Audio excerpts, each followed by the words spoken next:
ejes, ¿sí? En el eje horizontal, vertical y en profundidad, y ese nodo va a tener una simetría.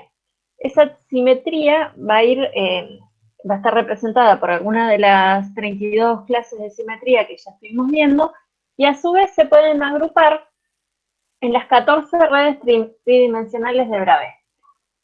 Nosotros vamos a ver que la forma de acomodar esos nodos para el sistema cúbico solo vamos a tener estas tres formas, ¿sí? La forma P, que se llama primitiva, la I de inversión. En la I ustedes alcanzan a ver que tenemos un nodo extra justo en el medio de la celda. Y la F, F de face, que en cada una de las caras nosotros vamos a tener un nodo. Sí.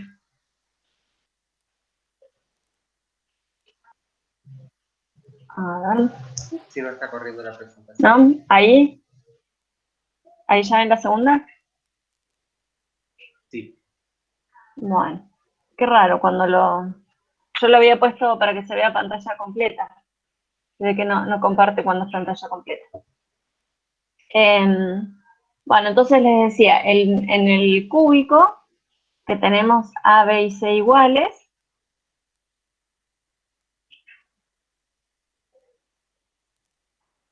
perdón, estaba admitiendo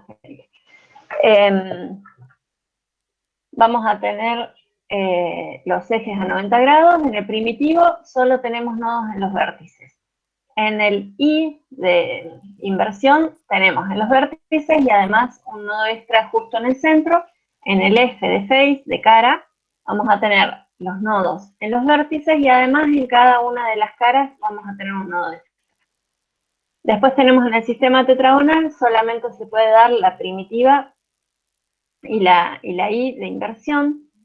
En el ortorrómbico podemos tener 4 tipos de celda, P, I, F, C.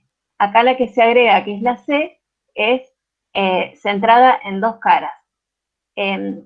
Según cuáles son las dos caras que tengan este nodo extra, es si le vamos a llamar A, B o C. Tenemos en el hexagonal, en el trigonal, monoclínico, triclínico, esta es la única distribución de nodos que podemos llegar a tener y se pueden agrupar en estas 14 redes tridimensionales, ¿sí? ¿Qué es lo que nosotros estamos agregando? Yo les decía los elementos de simetría con traslación. Nosotros estuvimos viendo un eje de simetría común, acá tenemos dibujada una digira, que lo que está de un lado es como que gira 180 grados y se repite del otro, ¿sí? Acá tenemos el A1, se repite en el A2. Tenemos el A3 y se repite en A4 y tenemos A5 que se repite en A6. ¿Esto qué significa? Esta línea que está acá en rojo, esta distancia T, es la distancia interplanar, ¿sí? Pero en todos los planos yo estoy teniendo lo mismo, por eso tenemos un eje de simetría sin traslación. En cambio, el eje helicoidal o eje tornillo, ¿qué es lo que está pasando? Este nodo que tenemos acá en A1 gira 180, pero en vez de aparecer en el mismo plano, está con una traslación de medio t. ¿Sí? ¿Esto qué significa? Es la mitad de la distancia de traslación que tengo acá. Entonces voy a tener un nodo acá, el otro nodo del otro lado, pero como corrido. Después vuelve a estar de este lado, de nuevo a una distancia medio t. A medio t lo tengo del otro lado, a medio t del otro lado y así. Este eje helicoidal, con esta traslación, se puede dar en cualquiera de los ejes de simetría que nosotros habíamos visto, en digiras, trigiras, tetragiras y hexagiras, ¿sí? Cuando nosotros nos encontramos con un elemento de traslación, vieron en la notación que nosotros habíamos visto que teníamos los números indicando, cada número me indicaba un eje de simetría. Bueno, a ese eje de simetría se le pone un subíndice que significa en cuánto está dividida esa distancia t, ¿no es cierto? Tenemos el 3, el número de veces que se repite el motivo a lo largo de la distancia t, y en el 1 acá, invertido, indica el desplazamiento producido por el eje helicoidal. Entonces acá vamos a ver, por ejemplo, para una tetragira. La tetragira común, tenemos el 4 solito y tenemos el A1 se repite A2, A3 y A4, todos en el mismo plano. A una distancia T, vuelvo a tener los 4, a otra distancia T, vuelvo a tener los 4. ¿Qué es lo que sucede acá? En el A sub 1, yo tengo el A1 acá abajo, a una distancia de un cuarto, sube una distancia a un cuarto de T a 90 grados, gira de nuevo 90 grados y vuelve a subir un cuarto de T, gira 90 grados, vuelve a subir un cuarto de T y así sucesivamente.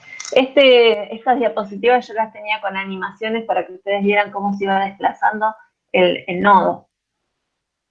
Una pena que cuando lo quiero poner como diapositiva no lo puedo compartir. A ver si lo puedo compartir. Voy a hacer...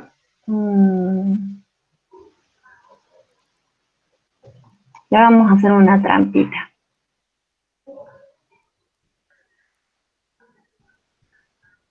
Pero eso sale con la presentación. Claro. Claro, tenés que compartir la pantalla tuya entera. Sí. Que por ahí no me gusta porque cuando me equivoco y toco cualquier cosa ven todos los archivos que tengo abiertos. Bien.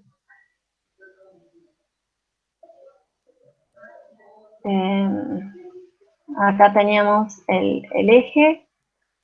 Esta no estaba al final con animación. Bueno, acá tenemos el A1, entonces habíamos dicho que cada vez que gira, sube o se desplaza un cuarto de T. En el A2, fíjense que gira y en vez de desplazarse hacia arriba un cuarto, se desplaza un medio. Vuelve a girar 90 grados y se vuelve a desplazar un medio de T. Entonces, en esta distancia que tenemos acá, que cuando yo tengo la tetragira común, tengo 4 átomos en la base y a la distancia T tengo otros 4, o sea, tendría 8 en total. En el 4,1 yo voy a tener desde la base hasta la distancia T, voy a tener 4 átomos que están distribuidos cada un cuarto de T. Y en este 4 sub 2 voy a tener que cada medio T se vuelve a repetir, o sea, desde la distancia 0 hasta la distancia T voy a tener únicamente 2 átomos que se van a ir repitiendo. Y acá tengo 4, 3. ¿Qué significa esto? Que tengo A1 a una distancia T, se desplazó 90 grados, o sea, giró 90 grados, después vuelve a girar 90 grados y se vuelve a desplazar una distancia T, ¿sí? Perdón, 3/4 de T. Entonces, en esta distancia yo tengo un átomo, prácticamente. ¿Sí? Entonces, la densidad de átomos que voy a tener va a ser muy distinta si yo tengo un eje helicoidal. Bien, además de los ejes helicoidales que tienen este desplazamiento, vamos a encontrar que los planos también pueden tener desplazamiento. Entonces, ¿qué nos encontramos? En el plano de simetría común, yo tengo reflejado justo enfrentados, digamos, un nodo con respecto al otro. A1 y justo enfrente a 2. A3, justo enfrente a 4. Todos ellos desplazados o distanciados, mejor dicho, una distancia T. En el caso del plano de deslizamiento, yo tengo el nodo A1 que se refleja, pero en vez de estar justo enfrente, se ha desplazado una distancia medio T, ¿sí? Entonces los vamos a ir viendo los nodos como intercalados, uno y uno. Es lo mismo que vemos con las huellas de nuestros pies. Nosotros no es que vamos saltando los dos a la par, para que se vea una imagen reflejada, sino que están desplazados uno con respecto al otro. Y casualmente a una distancia medio T. En la naturaleza lo que nosotros encontramos son estos planos de deslizamiento que se pueden dar en estas 4 formas. El plano de deslizamiento, fíjense que acá tenemos, esta sería, este de acá sería mi eje A.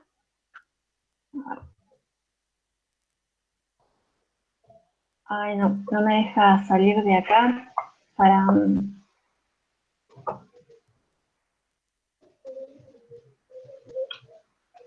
aceptar a alguien que quiera entrar. Perdón. No estoy compartiendo nada, ¿no? Bueno. No. Perdón, tenía el micrófono silenciado.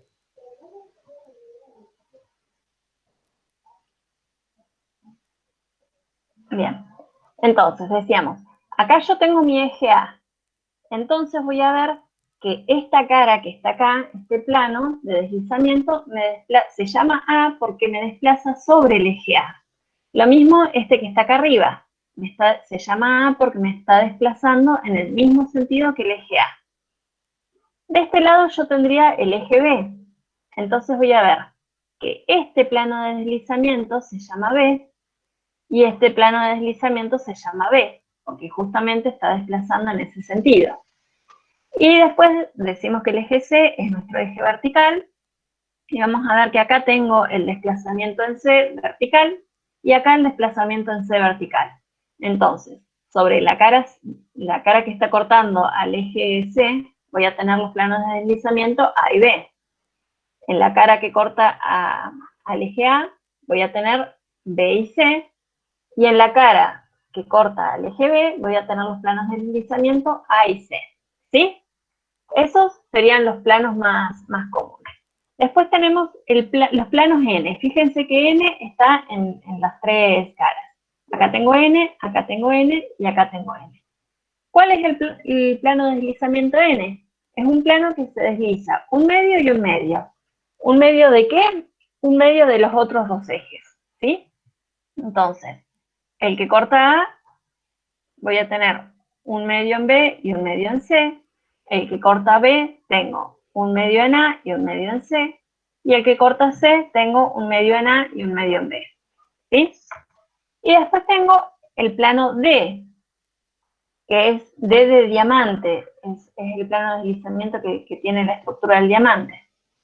En el eje A va a ser un cuarto de B, un cuarto de C. En el eje B va a ser un cuarto de A, un cuarto de C. Y en el eje C va a ser un cuarto de A, un cuarto de B. ¿Sí? El plano N no sé por qué se llama N. Es un plano diagonal. Bien. Entonces acá tenemos en la estructura del diamante, este nodo que está acá con el número 1 se desplaza un cuarto en B, en B, un cuarto en C, un cuarto en B, perdón, en A,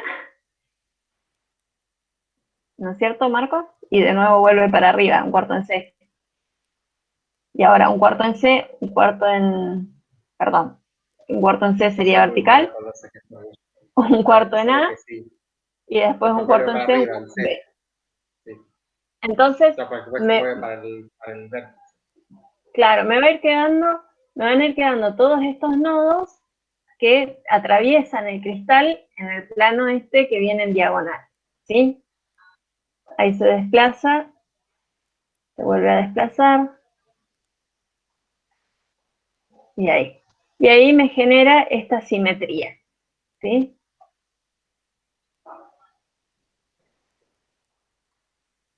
Bien, entonces, nosotros ya habíamos visto que tenemos 32 clases de simetría, si no tenemos en cuenta los elementos, estos nuevos elementos que incorporamos ahora de traslación, los ejes de traslación y los planos de desplazamiento. Y eso combinado con las 14 redes de Bravais que habíamos visto, nos da un total de 230 grupos espaciales. No vamos a estar estudiando los 230 grupos espaciales, pero sí vamos a conocerlos un poco, vamos a ver cómo se los estudia, cómo se los entiende. Bien. Estos 230 grupos espaciales se pueden identificar mediante las tablas internacionales de rayos X, de difracción de rayos X en realidad. La técnica de difracción de rayos X es la que nos permite entenderlas o verlas de alguna forma, porque cuando uno ve el cristal no alcanza a ver dónde está ubicado cada uno de los átomos. Entonces, así como nosotros habíamos visto una notación para las 32 clases de simetría, hay una nomenclatura específica para estos 230 grupos espaciales. Nosotros vamos a poner primero el nombre de la celda, que es una letra. Esta letra puede ser las 4 letras que habíamos visto al principio de la clase, P, I, C o F. La P, que es la primitiva, es la que tiene únicamente en los vértices los nodos. Después vamos a tener el numerito grande, que es el elemento de simetría. Acá tenemos una dígira. Y después en chiquitito nos aparece cuál es el eje helicoidal, ¿sí? Si es que tiene el eje helicoidal. Cuando se trabaja con esta nomenclatura, que nosotros no vamos a trabajarla, lo que se hace es tener en cuenta las reglas de simetría. Yo les había dado, creo que en el segundo, al final del segundo PowerPoint, habíamos visto, no, al final del primero, estaban las 4 reglas de la simetría. Que hay algunas cuestiones que se superponen, o sea que si teníamos algún plano de simetría en cierto lugar, no iba a haber digira, o sí iba a haber digira, entonces lo podemos resumir. Acá, si nosotros tenemos estos 3 planos que están a 90 grados entre sí, ya me van a generar automáticamente las digiras. Entonces, si yo pongo solamente M, significa 2M, 2M, 2M, ¿sí? No les voy a pedir que ustedes deduzcan todo esto, pero sí que sepan que en las tablas internacionales de rayos X no va a aparecer la nomenclatura completa como nosotros la vemos y hay que tratar de hacer el esfuerzo por deducirla. En el grupo triclínico, que es el grupo más fácil, digamos, de estudiar la simbología, porque solo tenemos centro de simetría o no, vamos a tener como grupo puntual el 1 y el 1 negativo. Y la celda elemental solo puede ser primitiva. Eso habíamos visto cuando vimos las redes de BOB en el sistema triclínico, solo pueden haber celdas P. Entonces, las combinaciones que nosotros vamos a tener en las tablas internacionales va a ser P1 y P-1. Ese es bastante fácil de entender. Y este grupo espacial, que es el que tiene solamente un centro de simetría, es en el que cristalizan más especies. 221, más o menos un 6,9% del total de estructuras cristalinas conocidas. Acá, cuando hablamos de especies, no hablamos únicamente de especies minerales, ¿sí? En estas tablas se consideran todos los sólidos conocidos, que pueden ser de origen orgánico, pueden ser también artificiales, ¿sí? Después tenemos el grupo monoclínico. En el grupo monoclínico, ¿se acuerdan que habíamos visto que grupos puntuales teníamos 2M y 2M? Que siempre estos los teníamos ubicados en el eje B, ¿sí? El sistema monoclínico es el que tenía un solo eje inclinado. Entonces, la simetría traslacional que vamos a poder encontrar en este grupo va a ser un eje helicoidal en la digira y el M, que es el plano de deslizamiento, como ya sabíamos que esto va a estar ubicado solamente en el eje B, podemos tener el plano de deslizamiento que vaya en el sentido del eje A y en el sentido del eje C. Bien, las combinaciones que vamos a encontrar van a ser estas. En este sistema, las celdas elementales que podemos tener pueden ser primitivas o pueden ser centradas en 2 caras. ¿En qué 2 caras va a estar centrada? Sí o sí van a tener que ser las caras que están cortando al eje B. por la simetría que tiene esta clase. Si ustedes se ponen a pensar en dónde están ubicados estos elementos de simetría, van a darse cuenta que esas celdas solamente podrían estar centradas en esas dos caritas. Entonces, nosotros en el libro que habíamos estado viendo todos los grupos puntuales, íbamos a tener solamente estos tres grupos puntuales. Ahora cuando nos vamos a los grupos espaciales, fíjense que ya tenemos un montón, porque ahí le vamos sumando a, por ejemplo, este grupo que tiene solamente digira, tenemos digira con celda primitiva, digira con celda centrada en dos caras, digira primitiva con un eje helicoidal. También tenemos, no, este ya sería el otro, tenemos este tampoco. Dentro del que tiene solamente digira tendríamos estos tres, en vez de uno solo. El que tiene plano, tenemos PM, CM, CC, que acá tenemos con desplazamiento en C, y PC. Esos cuatro serían equivalentes al M. Y el que tiene 2M, tendríamos el P2M, C2M, P21M, C2C, P21C y C2C. Entonces 1, 2, 3, 4, 5, 6. Este grupo puntual, que acá lo habíamos visto como uno solo, ahora en grupos espaciales se traduce en 6. 6 diferentes. Entonces, vamos a notar ahora que hay muchas estructuras que son muy parecidas y que la diferencia es que tienen distintos cationes, pero en realidad la estructura sigue siendo la misma.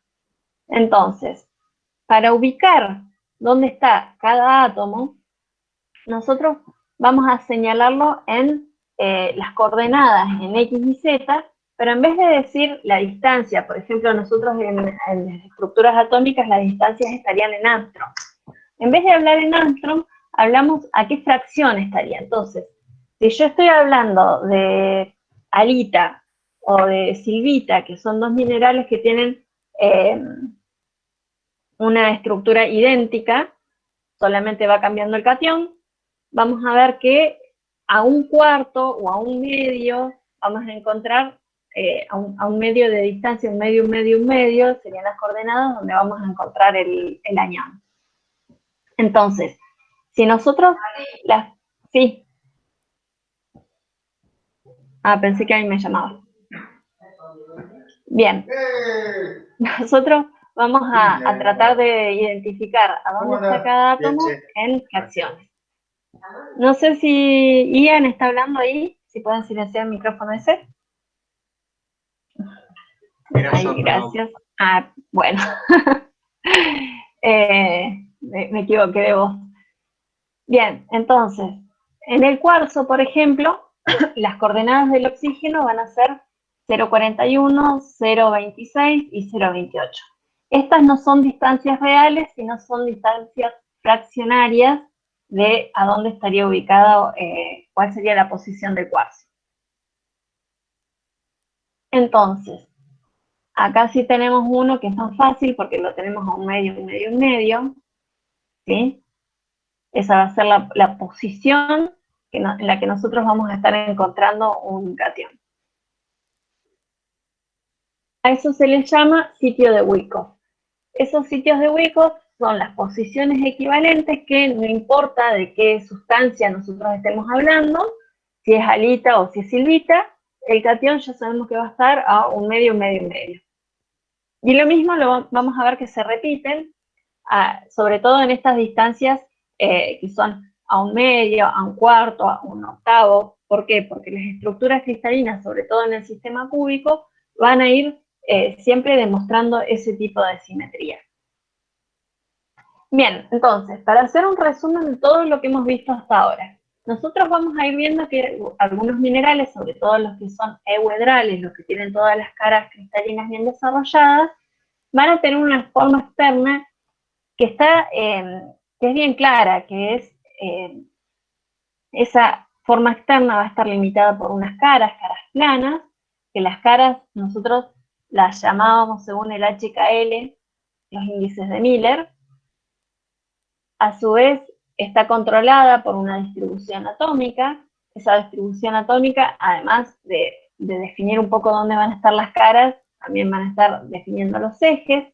Los ejes se describen por el HKL también, pero que se lo señala entre llaves, perdón, entre corchetes. Estos ejes serían los ejes de zona. ¿Se acuerdan que habíamos hablado de zona, que eran todas esas caras paralelas que tenían aristas paralelas? Esas aristas eran paralelas a ese eje de zona. Esta distribución atómica está descrita por una simetría puntual. La simetría puntual es la que nosotros estuvimos viendo, teniendo en cuenta el centro de inversión, los planos de simetría o reflexión y los ejes de rotación, que al combinarse me daban los grupos puntuales.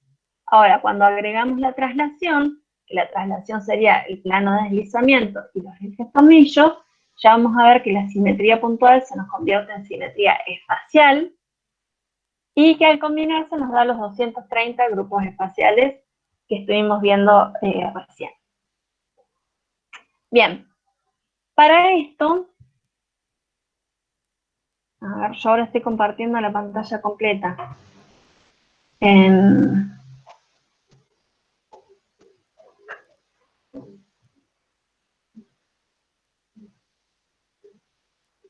Ay, esto lo tendría que, no sé dónde tengo ubicado. ¿Cómo se llama el libro este?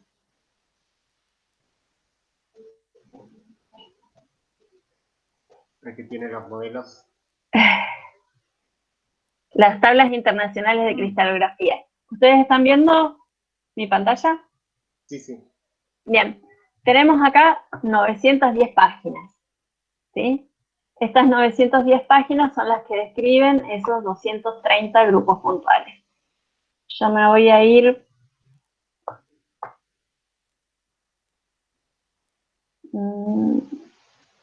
por ahí a la 222, que es una de las tablas que me gusta más.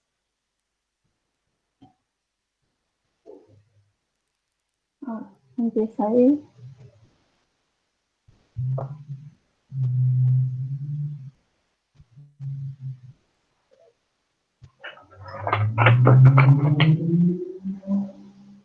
Perdón, me estoy quedando sin batería. Bien, acá nosotros tenemos las operaciones de simetría. ¿Esto qué me quiere decir? ¿A dónde está la posición de cada uno de los átomos? ¿Sí? Y dónde se van a estar repitiendo. Entonces, si yo veo que hay un átomo en esta posición, en X y Z, este átomo, por este tipo de simetría, se me va a repetir 48 veces en la estructura.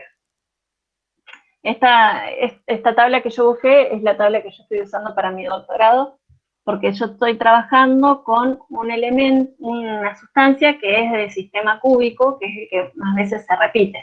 Entonces, voy a tener una posición que se repite 48 veces, otra posición que es la 0 y I, 24 veces, en esta X0, 1 medio, 24 veces, tengo otra posición que el átomo se me repite 16, en otra posición, acá X00 se repite 12, y así.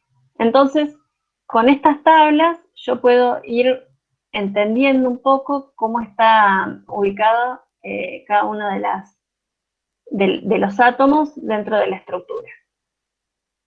Y tengo acá explicado cómo es el desplazamiento y cuáles son las simetrías que están interactuando en cada uno de esos nodos. Yo hablo de átomos, pero pueden ser nodos, ¿sí? Cuando uno se dedica a la parte cristalográfica, es tener este libro con estas deducciones ya hechas, ayuda mucho. Bien. hasta ahora vimos, terminamos de ver todo lo que tiene que ver con la parte de simetría. Y vamos a empezar a ver los defectos estructurales. Estos defectos estructurales son una serie de nombres que vamos a ir definiendo de algunas cuestiones que nos podemos ir encontrando en la naturaleza que por ahí tienen que ver con la simetría, pero que no están siguiendo estrictamente la simetría real. Bueno, vamos a hablar un poco de minerales isomorfos. Los minerales isomorfos son minerales que por ahí no tienen nada que ver desde el punto de vista químico, pero sí tienen que ver con la estructura. Isomorfos es igual morfología. Ahí tenemos la uraninita y la fluorita, fíjense que son dos minerales completamente distintos. Este es un mineral translúcido, este no. Tenemos, bueno, este está dentro de los haluros. Si vemos, lo que se alcanza a notar es que la forma externa es muy parecida, entonces tienen formas de cubo, son iguales en realidad, y si nos vamos a la simetría, al grupo espacial puntual, vamos a ver que es el mismo, ¿sí? Y la posición en la que yo voy a encontrar el uranio es la misma posición del calcio. Y el oxígeno va a ocupar exactamente los mismos lugares, los sitios de ubico, que el flúor. Acá dice cúbico Fm-3m. ¿Qué significaría eso? A ver si alguien me puede decir.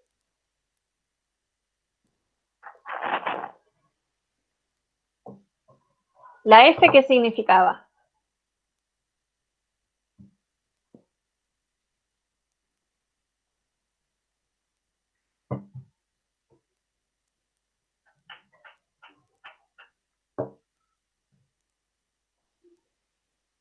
Yo hago cara nomás. Yo no sé si yo me quedé sin internet, ya estoy patinando, pensando que estoy hablando sola. Bueno, la F venía de face. Es una estructura que tenemos nodos en los vértices y además en cada una de las caras, ¿sí? Después tenemos M. Esta M significa que tenemos planos de simetría en los tres ejes. Entonces, el elemento que puedo tener acá adelante puede ser un 2 o un 4, que conociendo lo que tenemos acá atrás, yo ya me doy cuenta de que es un 4, ¿sí? Tengo tetragira barra M, el 3 negativo queda solito porque no tenía plano de simetría perpendicular, y después seguiría un 2M. ¿Por qué? Porque este plano de simetría combinado con este otro ya me generaría automáticamente las digiras. Bueno, y ahí vemos las posiciones de los átomos. El uranio va a estar en el 000, igual que el calcio, y el oxígeno comparte también las mismas posiciones que el flúor.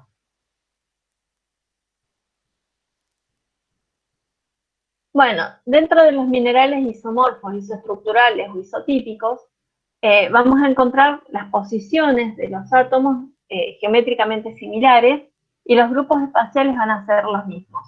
Y acá yo tengo que tener en cuenta que por ahí uno es una estructura más grande y el otro es más chica, pero el tamaño relativo que tienen los átomos tiene que ser similar, ¿sí? La relación, si yo hago la división del radio del anión sobre el radio del catión, tiene que dar un número relativamente similar, ¿sí? Eso tiene mucho que ver también con el tipo de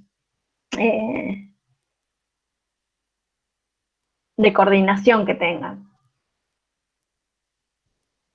Entonces, tenemos el tipo estructural del cloruro de sodio, que es una estructura cúbica, bastante fácil de entender, que seguramente en química ya se los han dado como ejemplo un montón de veces porque tenemos intercalado uno y uno. Y vamos a ver que el mismo tipo estructural lo comparten todos estos minerales que tenemos. Tres, la halita, la silina, la clorargirita, que son cloruros, pero también en la galena, que es un sulfuro, tiene un aspecto metálico, tiene un aspecto totalmente distinto, sin embargo es del mismo tipo estructural. ¿Por qué? Porque la relación entre el plomo y el azufre es similar a la relación que hay entre calcio y cloro, potasio y cloro, plata y cloro. Si ustedes miran en la tabla periódica los radios y hacen los radios atómicos de estos elementos y hacen la relación, van a ver que siempre van a tener una relación relativamente parecida. Bien, cuando nosotros estemos viendo en la parte sistemática, que yo les decía, les había hecho ese videito después de que Eva hizo la consulta, yo les explicaba que existen clases, subclases, grupos o series. Habíamos visto que tenemos grupos de minerales que yo les explicaba que tenían la misma estructura, entonces por lo general se agrupaban porque todas las propiedades que van a tener ese grupo van a ser propiedades muy parecidas. Entonces acá tenemos, por ejemplo, el grupo del aragonito, que son carbonatos, y va cambiando el metal que tenemos adelante. Todos estos pertenecen al sistema rómbico, y acá vemos que va cambiando cuál es el metal y que tenemos siempre la misma valencia. Como tienen la misma valencia, voy a tener la misma cantidad de átomos ocupando ese espacio. Y acá tenemos otro grupo isoestructural que también es carbonato, pero la estructura es distinta al grupo del aragonito, ¿sí? En el grupo del aragonito, no me acuerdo qué habíamos dicho, es rómbico y este es trigonal. Entonces, acá también tenemos los cationes con la misma valencia, fíjense, el calcio, el manganeso, el hierro, el magnesio, todos tienen la misma valencia y van a ser isoestructurales. Acá este grupo, a mí me gusta mucho ver el clivaje que tiene, porque el clivaje es romboédrico y es muy notorio en todos los de este grupo.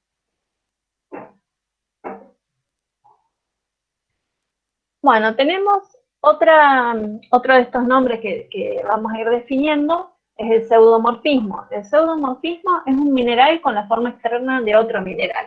¿Qué es lo que va sucediendo acá? Tenemos un mineral que tuvo una muy buena cristalización, que pudo desarrollar bien todas sus caras, pudo crecer, tuvo un crecimiento lento, tranquilo, y pudieron ir acomodándose todos los átomos en el lugar indicado. Y después, por condiciones de inestabilidad, puede ir cambiando la meteorización, la presión, la temperatura. Vieron que en la naturaleza muchas veces las placas tectónicas hacen que algo que está a mucha presión después se libere, o algo que estaba arriba termine abajo. Entonces, a través de todos esos cambios que ofrece la naturaleza, un mineral se puede ir transformando a otro, y a veces esa transformación es átomo a átomo. Entonces, vemos que la estructura, la forma externa permanece, sigue siendo la misma, sin embargo, todos todos o algunos de esos elementos han ido cambiando. Acá tenemos un cobre que tenía su estructura, su forma externa perfecta, y se fue alterando a malaquita. La malaquita no suele formar este tipo de cristales, tiene otro hábito. Sin embargo, ahí vemos una malaquita que simula tener la misma forma externa que el cobre. Entonces, habíamos dicho que el pseudomorfismo depende de la alteración, un reemplazo con adición parcial de nuevos elementos, muchas veces es el oxígeno este nuevo elemento, o una eliminación parcial del material primario. Acá tenemos rutilo y hematita que han mantenido la forma de la ilmenita. La ilmenita suele tener estas especies de tablitas que se unen a 120 grados. ¿Ven acá que se ve como una estrella, como un asterisco? Esa es la forma que suele cristalizar la ilmenita. Acá, bueno, tenemos hematita según magnetita. La magnetita siempre forma octaedros y no tiene este tipo de brillo. La magnetita es un color más negro o un poco más opaco. En cambio, la hematita, la variedad especularita, vamos a ver que es muy brillante. Acá hay malaquita según cuprita.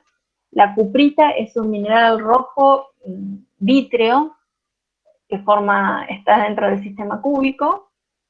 Y acá malaquita según azurita. Esta azurita no está del todo bien cristalizada, pero sí se ha podido estudiar en ese caso de que había habido un reemplazo.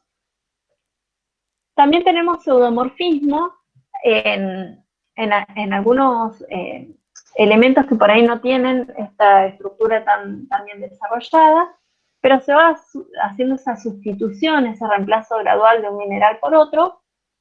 Y acá, por ejemplo, tenemos un cuarzo reemplazando madera que ha permitido que se mantenga, que se conserven muchos datos de la estructura primordial.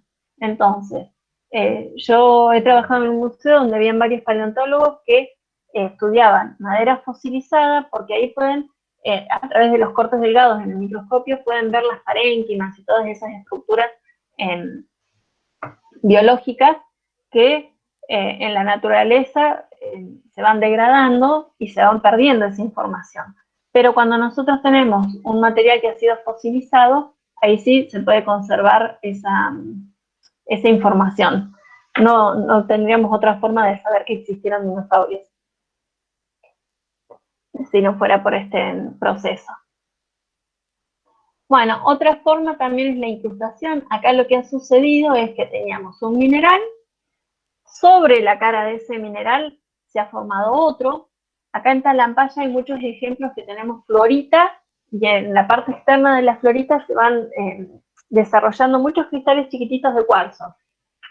¿Y qué pasa? La florita es un mineral que se disuelve con el agua. Si nosotros tenemos muchas lluvias torrenciales que vayan lavando a través de muchos años ese material, se va disolviendo, se va desprendiendo y nos queda esta carcasa solita.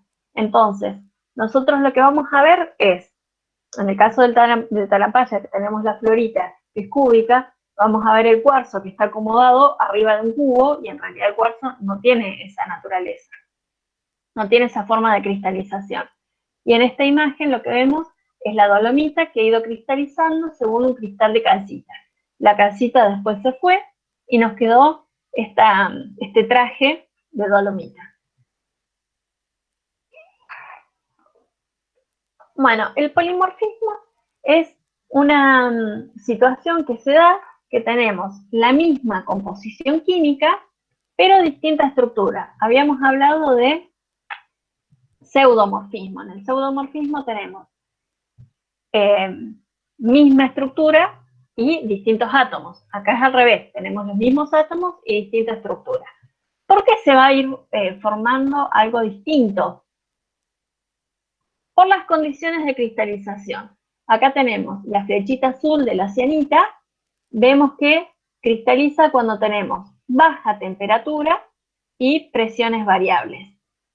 La silimanita, que es la flechita verde, vemos que es principalmente a baja temperatura con un rango, perdón, a baja presión con un rango amplio de temperatura, y la andalucita, que es la flecha roja, vemos que es a mayor temperatura con un rango amplio de presión. ¿Sí?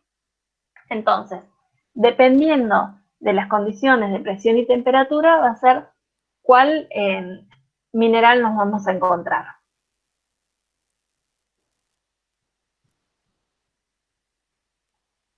Bien.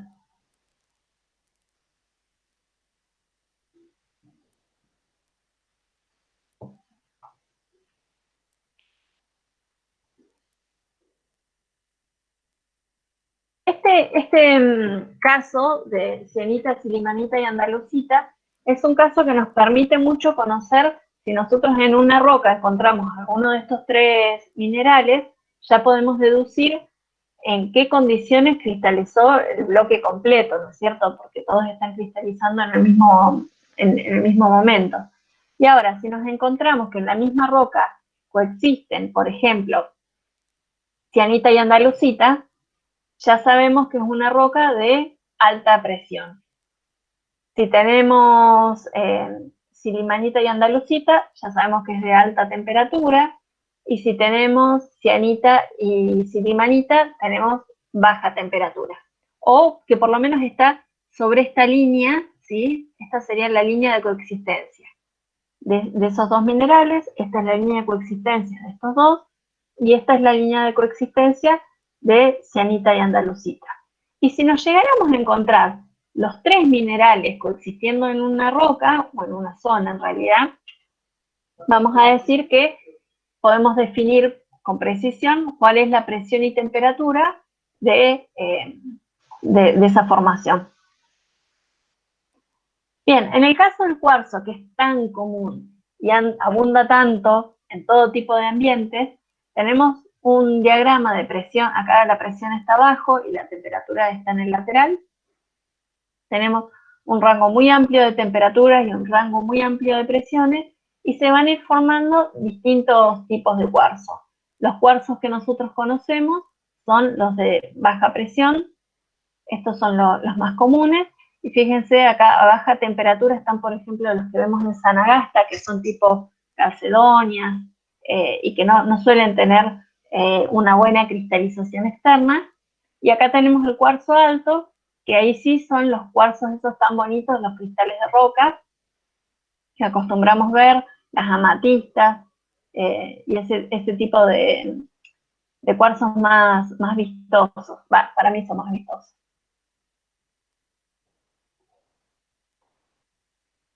¿Ven? Estos que tenemos acá, este sería de baja presión. Bueno, en el caso de la calcita también tenemos polimorfos, la calcita y el aragonito, los dos son carbonatos de calcio. La baterita, la verdad que nunca la vi en muestra de mano. Esa es una imagen de microscopía de barrido electrónico, y que también van a depender de las condiciones de presión y temperatura a las que cristalice. La calcita es de más bien baja presión y el aragonito de alta presión. Y acá tenemos uno de los polimorfos más comunes, el grafito y el diamante. Creo que todos ya saben a esta altura cuál es la composición química. Los dos, la composición química es carbono únicamente. El grafito es un mineral que tiene enlaces débiles y es muy distinto en propiedades al diamante, que tiene enlace covalente. Entonces es mucho más duro, es frágil, el grafito es séptil, o sea, tienen propiedades completamente distintas. Entonces, si yo les digo, ¿qué es lo más determinante en las propiedades físicas de un mineral? ¿La composición química o la estructura cristalina? Creo que en esta clase ya alcanza a verse bien que es mucho más importante para las propiedades la estructura cristalina que la composición química. Dentro de estos polimorfos hay algunos que, digamos, van y vienen, a medida que va cambiando las condiciones de presión y temperatura, pueden transformarse de mineral A mineral B y después volver de B a A. Y hay otros que tienen un cambio tan brusco que una vez que cambia, no vuelve. Un ejemplo podría ser, tenemos el diamante que se forma a mucha presión y temperatura, y cuando yo lo saco de la mina y lo tengo en un anillo, no es que se me transforma en grafito. ¿Por qué? Porque tenemos una estructura completamente diferente. Acá la transformación fue una transformación con ruptura de enlaces y con un reacomodamiento muy importante. Entonces, requiere mucha energía para poder cambiar de una a otra, es una transformación muy lenta y es muy difícil de revertir. En cambio, tenemos otros tipos de polimorfos que tienen estructuras muy similares. Este tipo de transformaciones se da, por ejemplo, en el cuarzo. ¿Vieron que el cuarzo habíamos visto algunas figuras, como el trapezoedro hexagonal, que existía trapezoedro derecho y trapezoedro izquierdo? Bueno, el cuarzo a veces cambia de ser cuarzo izquierdo a cuarzo derecho y después puede volver. La transformación que está teniendo es una transformación desplazativa, mínima, como la que vemos ahí en la imagen. ¿Sí? Esa transformación que se desliza un poquito la posición en la que se encuentran los átomos, es así, es una transformación que puede ser instantánea y reversible. Por otro lado, tenemos las transformaciones de orden-desorden. Acá, ¿qué es lo que va sucediendo? Se va desarmando la estructura. cuando nosotros tenemos a ver, no se me ocurre, estoy tratando de buscar algún ejemplo, no se me ocurre. Bueno, cuando nosotros tenemos un enfriamiento lento, yo les decía, los átomos pueden ir encontrando su lugar, y cuando tenemos un enfriamiento rápido, no alcanzan a encontrar su lugar y quedan como pequeños cristalitos, pequeñas fracciones de cristales que están todas agrupadas. Nosotros vemos en el laboratorio que tenemos algunos cuarzos que están bien desarrollados y algunos cuarzos lechosos, sobre todo, que nosotros vemos una piedra que no tiene forma. Entonces, ahí tendríamos un desorden. Otro tipo serían los politipos. Nosotros tenemos varios minerales que se van formando en capas, por ejemplo las micas, el grafito, la ursita, son minerales que tienen muchas capas. Estas capas tienen que ir acomodándose en cierto orden. Si yo tengo capa A, capa B, capa A, capa B, voy a tener un mineral. Pero si ahí se va intercalando una capa C, ya voy a tener un mineral totalmente distinto, ¿sí? Teniendo una capa distinta. Y no es lo mismo tener A, B, C, A, B, C, a tener A, C, B, A, C, B, ¿sí? El ordenamiento de estas capas me va a dar como resultado dos minerales distintos. Estos politipos se pueden dar cada vez que yo tengo minerales en capas, en las micas, en el grafito, en la ursita. Bueno, por otro lado, y creo que este ya es uno de los últimos, me parece que es el último que vamos a ver hoy, son los minerales metamícticos. Los minerales metamícticos son los que están sometidos a las alteraciones producidas por la radiación. Ustedes en química seguramente ya vieron que el uranio, por ejemplo, se va degradando y me da como resultado torio, el torio se va degradando y me da como resultado plomo. Entonces, el radio que tiene el radio iónico del uranio no es el mismo que el del torio, mucho menos el del plomo. Entonces, esa estructura que estaba armada para un elemento de un radio, al ir degradándose, va a ir cambiando y ya el modo cristalino no lo voy a seguir viendo.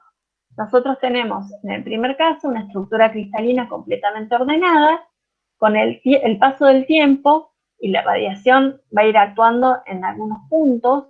Esos puntos es como que van a ir desarmando la estructura desde ese núcleo para afuera, y llega un momento en que nosotros tenemos un mineral completamente degradado, que la estructura cristalina se perdió por completo.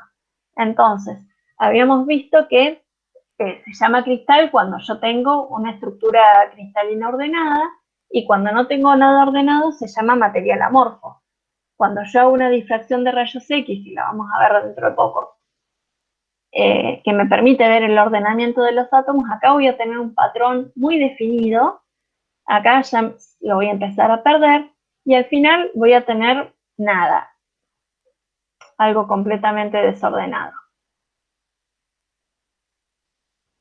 Bueno, esto seguro que ya lo han visto, así que lo paso. Bueno, ¿por qué serían interesantes los minerales metamísticos? Dentro de geología, sobre todo más que de minas, los minerales metamísticos nos van a permitir saber la edad que tiene la roca o el mineral.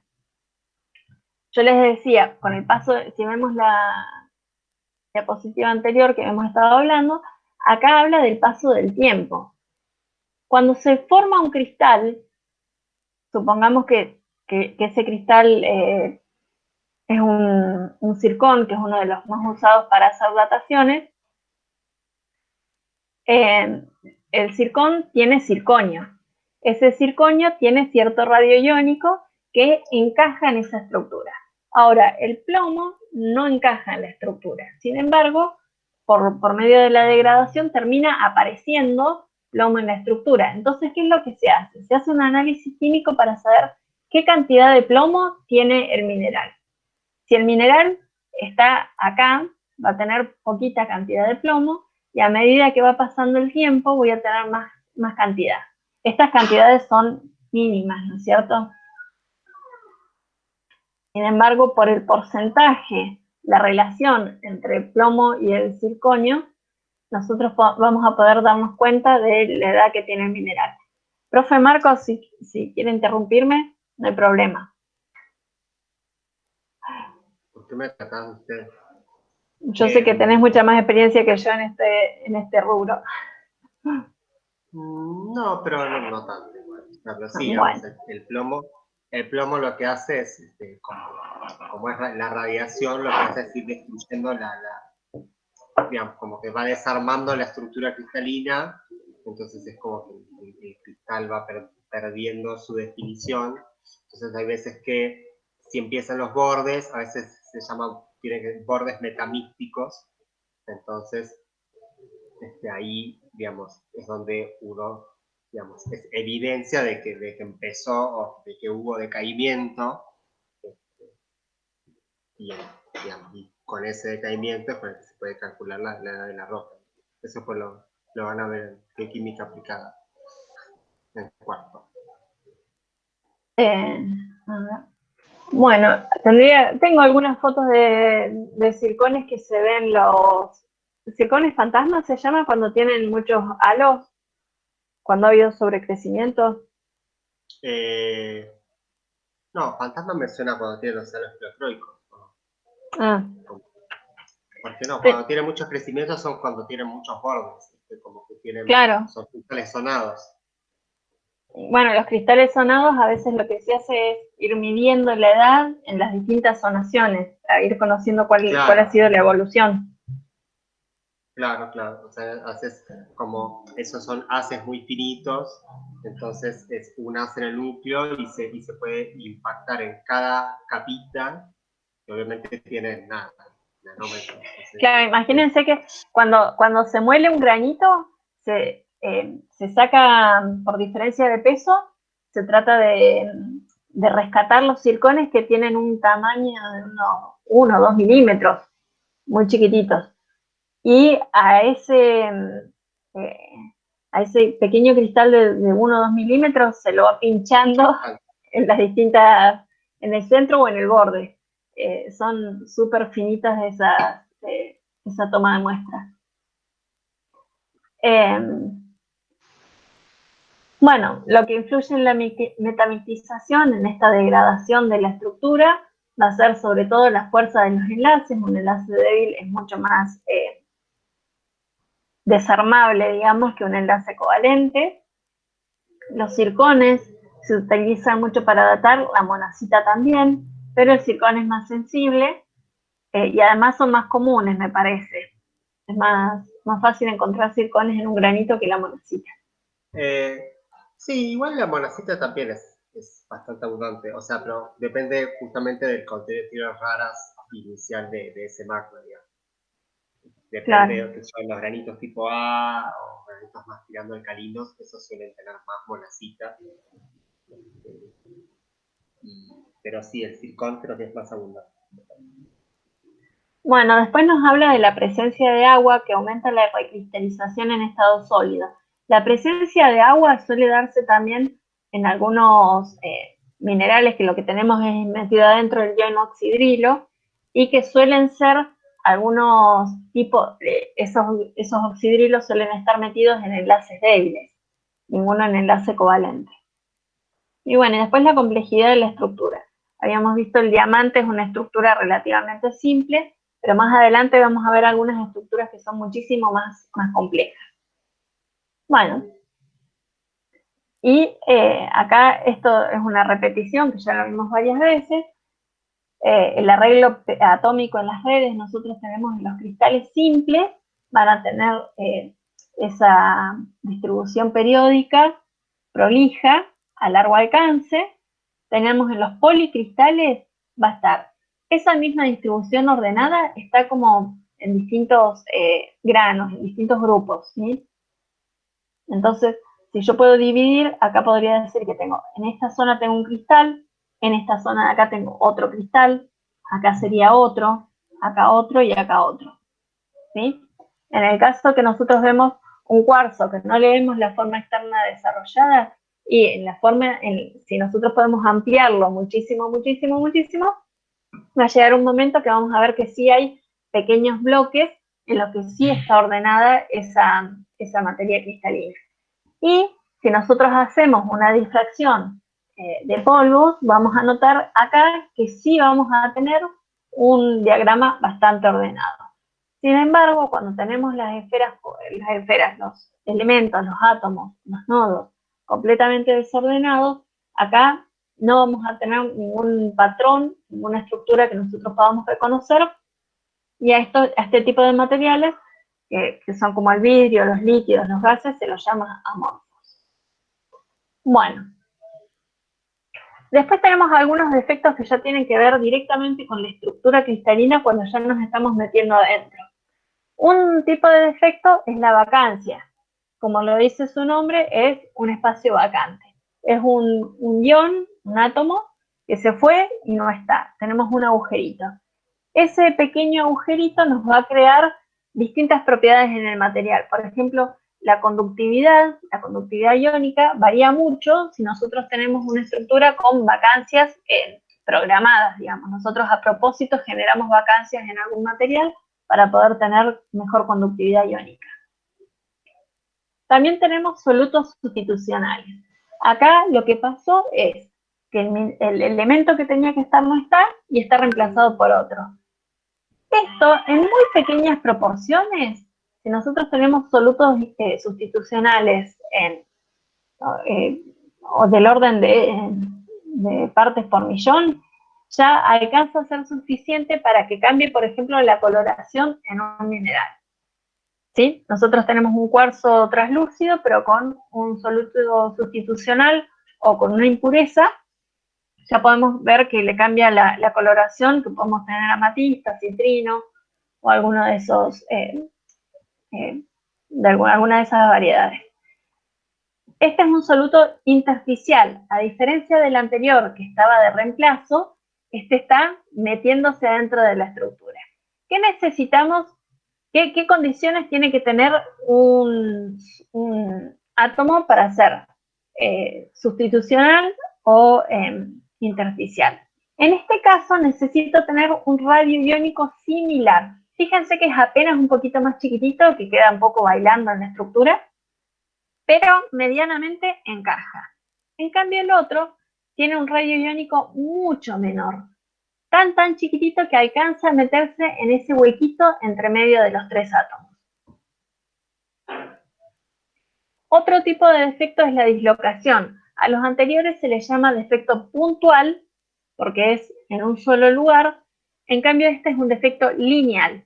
Acá nosotros tenemos esos planos que vienen ordenados en este sentido, y acá hay un pequeño plano que es como que se metió en el medio, y los otros tienden a desplazarse. Estas dislocaciones, ahí la vemos en un plano, pero pueden generarme como dislocaciones en tornillos, ¿sí? Que es esta de acá, que empieza el plano en este sentido y cuando doy la vuelta termino en una capa más arriba. Sin embargo, si yo sigo átomo a átomo, acá parece que estuviera en el mismo plano. Y acá tenemos una dislocación de arista, que es exactamente igual a la anterior. Acá vemos que tenemos estos dos planos y que acá terminan siendo uno solo, ¿sí? Es como que se anuló. Bien, entonces, hasta ahí terminamos de ver hoy. Acá terminaríamos de ver todo lo que es el capítulo 1 y 2 del libro, y lo que vimos hoy no va a entrar en el examen del lunes que viene. Ahora, vamos a acomodarnos un poquito, vamos a dejar de compartir acá. Bueno, vamos a ordenarnos un poquito para las clases presenciales de mañana y pasado. Yo sé que hay algunos chicos que trabajan a la mañana y que eran 4, y que ellos quedarían el miércoles a la tarde.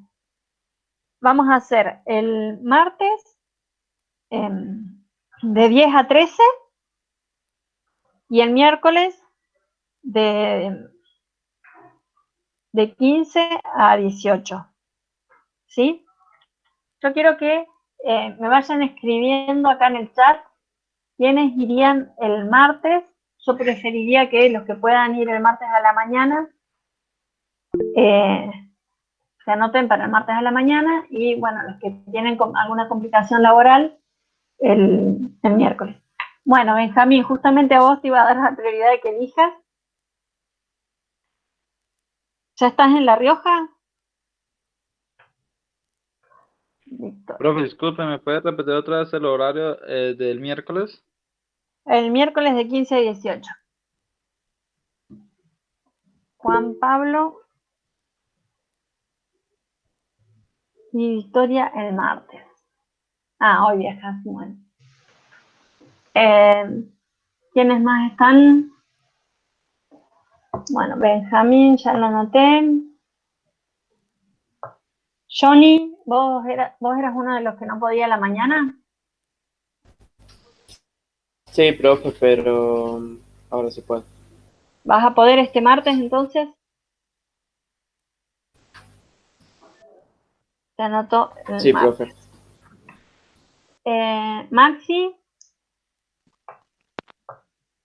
Maxi y Pablo, falta que me digan si pueden el martes. Sí, Maxi el martes, listo.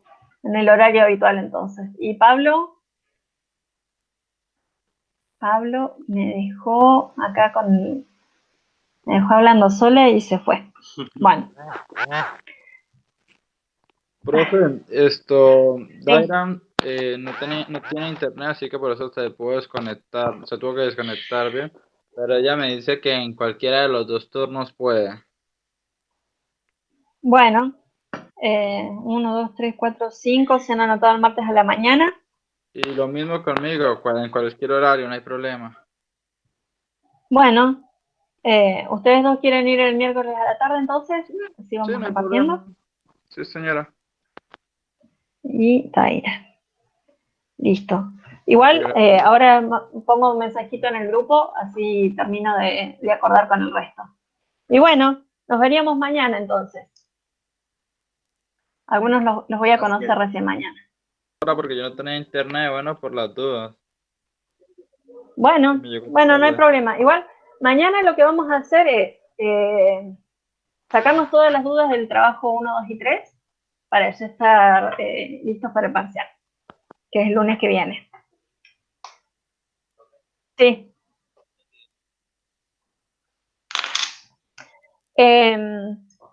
La vez pasada nos dijeron que hagamos la declaración jurada así en el papelito y que le tenían que poner un sello en la entrada. Sin embargo, muchas veces pasaba que cuando íbamos entrando no había nadie y bueno, ya entrábamos derecho. Pero sí, tendríamos que llevar el papelito ese de la declaración jurada. No sé si tienen el archivo, si no se los mando, ahora lo busco y se los mando en el grupo.